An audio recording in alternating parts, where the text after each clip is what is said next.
Hello guys and welcome back to the channel. In today's video I'm going to be telling you all about my first ever cross country races in which I ran BUCS cross country, and I'll also be giving you a review of my first ever cross country racing shoe, this one, the Adidas ADIZERO cross country racing shoe in the Tin Man Elite special edition with these gold stripes, the Tin Man Elite logo. We're going to go through all of that in today's video.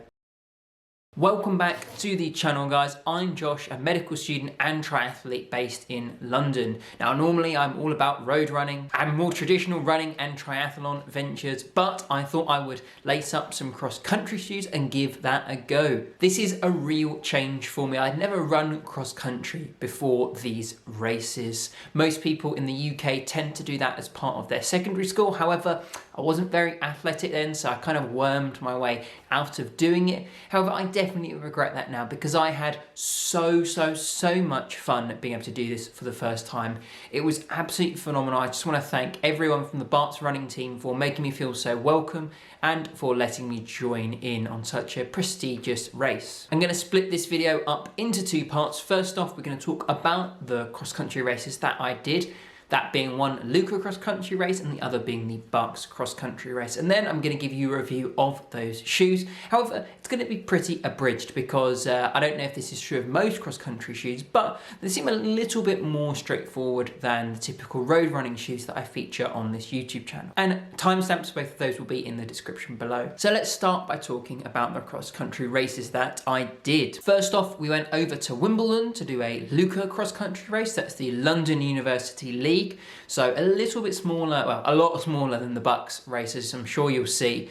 And this is mainly for medical schools within London. And this one was part of what we call the Bannister Cup, which is the University Cup just for medical schools for cross-country racing. And that is, of course, named after Roger Bannister, the person who broke the 4-minute mile because he was a doctor.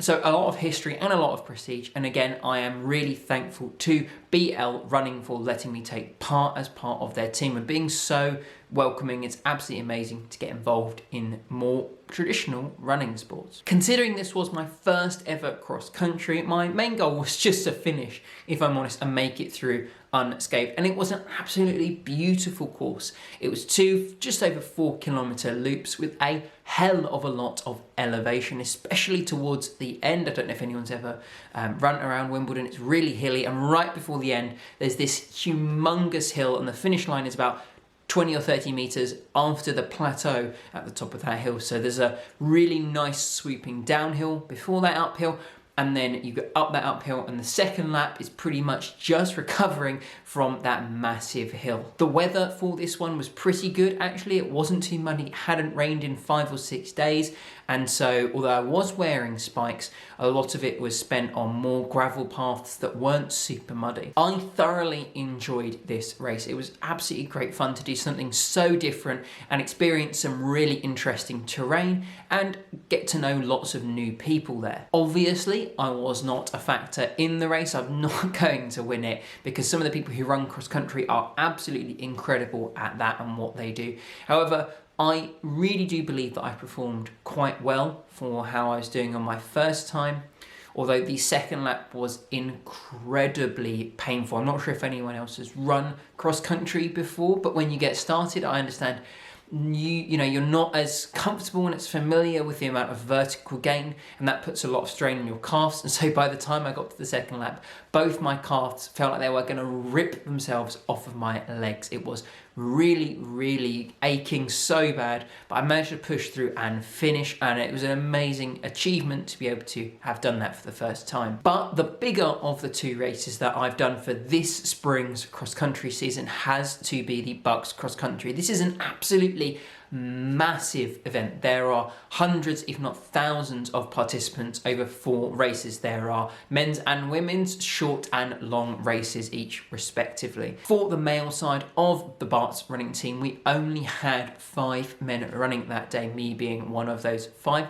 So we had enough to enter the men's long race, which was 10k, which has a maximum of 6 slots per university. Unfortunately, the weather wasn't quite as good for this one as it was for the LUCA cross country country. So it had rained 24, 48 hours before, and the mud was pretty intense, I must say. And we were the last race. It went women's short, men's short, women's long, men's long. And by the time that we were running on it, you know, a few hundred people had run across it multiple laps. So the mud was ankle deep, mid-calf deep. It was absolutely, you know, mental. It's crazy. It's the only way I can describe it. It was one of the most incredible things, and you'll see on screen, because I've got some videos from some of the people who came to spectate, so thank you very much for that. It was mind-blowing, the mud and the level of difficulty to make it around the track. This one, although less technical than the LUCA, was definitely harder to stay upright, and unfortunately I didn't stay upright all the time. I was going quite well. I think I was middle of the pack about halfway through the first lap, but when I was running with a fellow BUCS runner, I slipped on a kind of downhill then left turn. I slipped coming into the turn, rolled my right ankle and fell over right on my behind, and let's just say there was some mud in some very unpleasant places when I got back home, and this really put me on the back foot, literally and figuratively.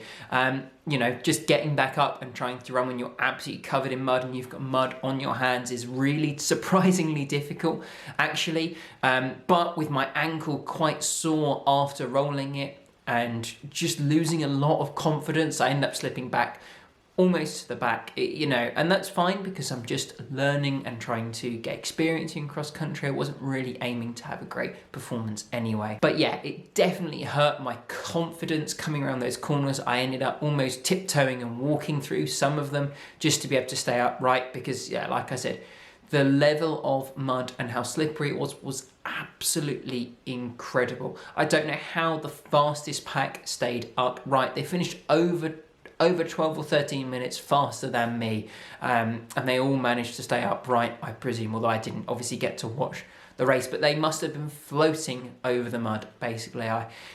In all honesty, the way that I can describe these two cross-country race experiences is simply humbling. It is incredible how good some people are at running, and specifically running cross country is a whole different skill set. Part of me thought that I would be all right, but I'm way out of my depth. I've got so much to learn, and I definitely will be doing more of that learning. I'm eager to run some more cross country races, you know, in the winter, at the end of this year and the start of 2023.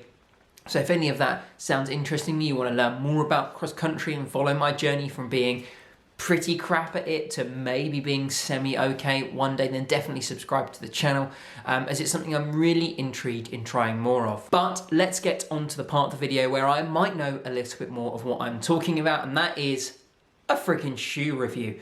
Because whenever you start a new part of running, you know you have to buy a new pair of shoes. And this was no exception. This is the first pair of cross-country spikes I've ever owned. So take everything with a little bit of a grain of salt, because I've never run in any others, I've never tried any others on. I simply bought this one from Adidas because the price was quite good. I really like the colour, although it is very muddy now. I'll stick a nice fresh picture of this one up on the screen now, where you can see all those brown bits are actually supposed to be white, but when you're running cross-country shoes, they obviously get incredibly muddy, and this is the best job, although I still think this slightly brown version looks pretty nice. But it was a good price. I thought it looked great, and I've had really good success with Adidas running shoes recently, as you'll see from the rest of my channel, so go and check that out once you've watched this video. So yeah, take everything I say with a grain of salt, but this is going to be my review of the Adidas ADIZERO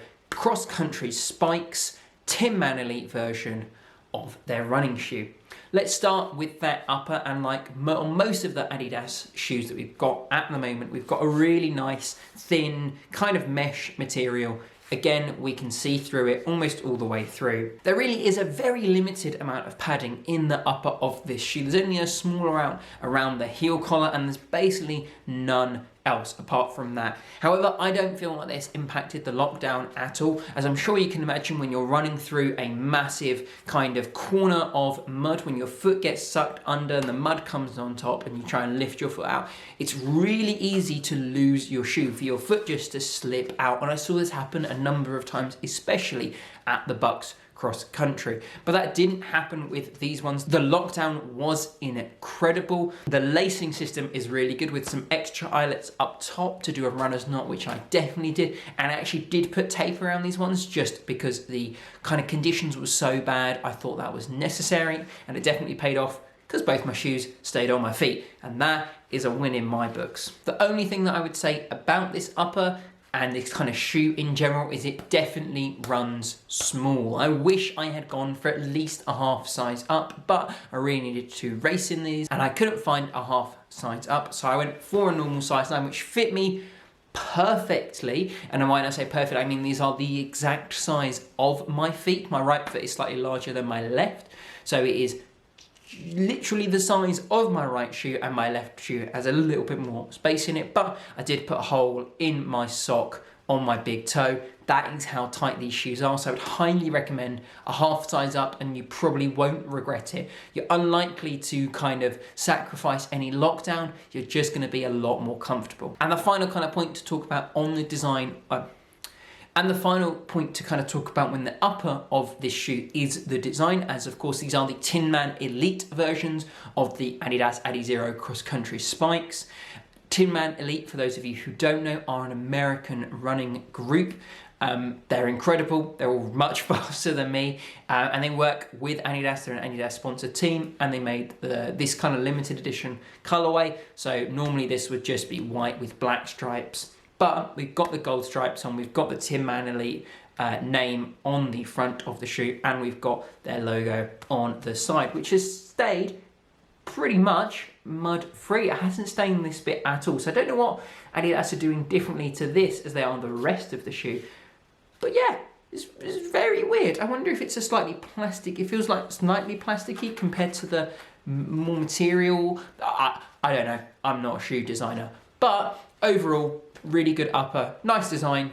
Really though, definitely needs at least a half size up, especially if you are kind of close in other running shoes. A full size up might be necessary. Let's talk about the midsole of this shoe now, and as you can see, there's not a lot to talk about, and both physically and metaphorically. This is just a single very thin piece of foam on this shoe. I believe this is a TPU midsole, and you know, there's not a lot there, so it doesn't provide a massive amount of cushion, although you don't necessarily need that when you're running cross country. You kind of have the mud and the dirt to kind of compact underneath your shoe, so you just want something that's going to be relatively firm and kind of keep your foot protected, and that definitely does.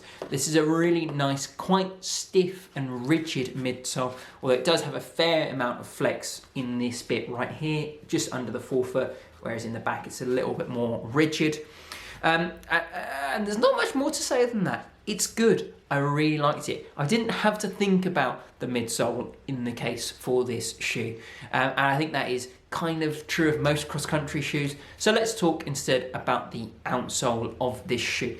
And we've got a range of kind of rubberized spikes down the full length. Some of these ones at the outside where the spikes are normally placed, although I've taken them out to make sure they don't rust and stick in, are plastic, but all of these ones in the black, and there's a cream kind of whitish set at the back here, are all rubbery. I didn't have a problem with any of these. None of them have kind of broken off. They all seem fine. The spikes that are included are just 6mm metal spikes. I ran 2 races in them, and then obviously they're gone because, you know, running spikes don't generally last a very long time, so I'll be buying some new, really nice long ones for the next time I run, so hopefully I don't slip over in them again. Although I did slip over while wearing these shoes, I think the out shoe traction is really good. I think in some conditions, in a cross-country race where hundreds of people have run before you, you're gonna fall over sooner or later, unless you are really good, and I'm not, I'm very inexperienced, like I said, at cross country, and so I don't worry about these ones. I maybe would have considered Getting some longer spikes, I think, would have made a more significant difference than any changes to the outsole of this shoe could have made. Overall, this shoe cost me £50, so it's pretty good value when we compare it to our road running shoe offerings, although there are definitely some cheaper options when it comes to cross-country shoes. You can get some real bargains. However, I needed mine last minute. I didn't need to think too much. This was a pretty good option, especially because even when it's really muddy like this, I really like the colourway in this. I must say that's half of what sold it to me. And I think it's a pretty darn good cross-country running shoe. Better shoe than I am cross-country runner. I wasn't held back by my shoe. I was definitely held back by my ability as a cross-country runner. However, like I said, take that with a small grain of salt because I've never worn, never raced in, never even tried on another pair of cross-country shoes. So I'd be really interesting to hear what you guys think of this shoe. Have you tried this shoe on? Have you tried other cross-country shoes? Do you think I'm missing some key aspect of this shoe, something it has or something it lacks? Let me know down in the comment section below. And also let me know what you think about cross-country running. Is it something you've tried before? Is it something you want to try? I know it's a very English or a very British thing to do, so I'd be interested if anyone outside of the UK has ever done it or thinks that we're all bloody mad. Thank you all so much for watching. I really hope that you enjoyed what is a slightly different video. If you did, please consider subscribing. It really helps out the channel and means a lot to me. Hit the like button if you enjoyed this one, and I will see you all in the next video.